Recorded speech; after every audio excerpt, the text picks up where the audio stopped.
I need to tell you something. My marriage, the one all my friends call perfect, is built on a lie. A lie I told on our very first date, and now I'm completely trapped by it. It started so simply. We were at this little Italian place, candles flickering, the whole romantic scene. He asked me what my biggest dream was. And in a moment of sheer panic, wanting so badly to impress this incredible man, I didn't say to open a small bakery, which was the truth. Instead, I said to sail around the world. I'd seen a documentary about it the night before. It sounded adventurous, bold, and free-spirited, everything I desperately wanted to be in his eyes. He lit up his eyes. This brilliant, piercing blue just widened. He told me it was his dream too. From that moment on, sailing became our thing. Our shared dream. It was the foundation we built everything on. Our second date was at a boat show. For our first anniversary, he bought me a beautiful, expensive sextant, a real antique. He said, for our future navigator. I remember that night so clearly. We were curled up on the couch in our first apartment, a tiny little box of a place. He was tracing the constellations on the star chart he'd framed for our wall, and he looked at me and whispered, "With you, I feel like I can navigate anything." That was the peak. That was the moment I knew I was loved, but it was a love for a woman who didn't really exist. For years I played the part.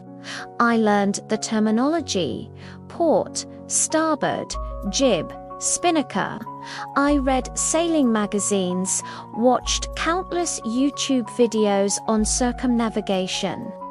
I became an expert on a life I was terrified to live. The ocean, in reality, scares me to death.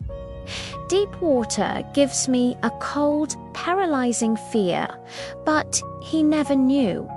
To him, I was his fearless co-captain. The moment it all started to unravel wasn't some big, dramatic fight. It was quiet. It was an email. A few months ago, he got a huge, unexpected bonus at work. He came home, spinning me around the kitchen, his face glowing with excitement. "This is it," he shouted. "This is our boat fund. We're finally going to do it." My heart didn't soar. It plummeted. It felt like a lead weight had just been dropped into my stomach. He opened his laptop, already on a website for a yacht brokerage, showing me a 45-foot catamaran. "Look at her," he said, his voice full of pure joy. "Isn't she perfect? Our home." All I saw was a floating prison. All I felt was the crushing weight of a decade-long lie. That night, I couldn't sleep. The internal war was deafening. What do I do? Do I finally tell him the truth? Do I look this wonderful man in the eye and say, "Honey, our entire shared dream, the bedrock of our perfect marriage, is a lie I made up because I was insecure on our first date"? The thought of his face, the inevitable confusion turning to hurt, then betrayal, it would shatter him. It would shatter us. Or do I keep pretending? Do I somehow force myself onto that boat, spending years in a constant state of anxiety, faking a joy I don't feel? all while staring into the abyss that is the deep blue sea. Which is worse? A short, brutal explosion that ends everything, or a slow, agonizing death by 1,000 waves? I felt completely paralyzed. Ever since that night, everything has changed. The lie is no longer a fun, quirky story I tell myself. It's a living, breathing thing in our house. It's a poison seeping into every moment. Just last week, he brought home a new book, Heavy Weather Sailing Tactics. He handed it to me with a kiss on the forehead. "Some light reading for my first mate," he said with a wink. That gesture, which a year ago would have felt loving and intimate, now felt like a twist of the knife. He was so proud of me, of us, and all I could think was, "You don't know me at all." Every conversation about the plan, every excited look he gives. Me when he talks about dropping anchor in Fiji, it all feels like a performance. I smile, I nod, I play my part, but inside I'm screaming. The intimacy we had, that feeling of being completely known and loved, it's gone.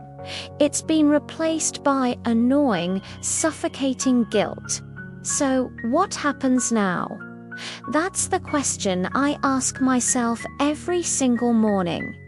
I haven't told him I'm a coward.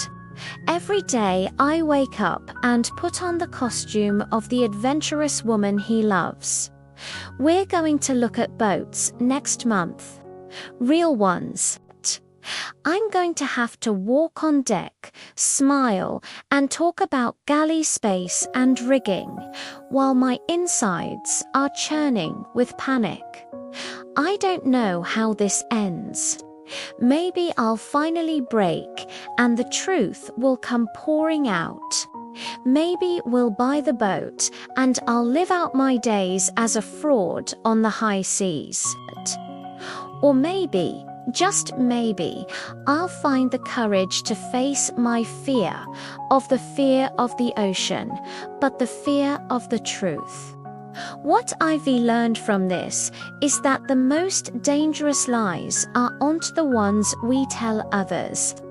They're the ones we tell ourselves until we're so lost in the character we've created, we forget who we were in the first place. The perfect marriage he thinks we have is his dream. My reality is a nightmare I built with my own hands, and I'm the only one who's trapped inside it.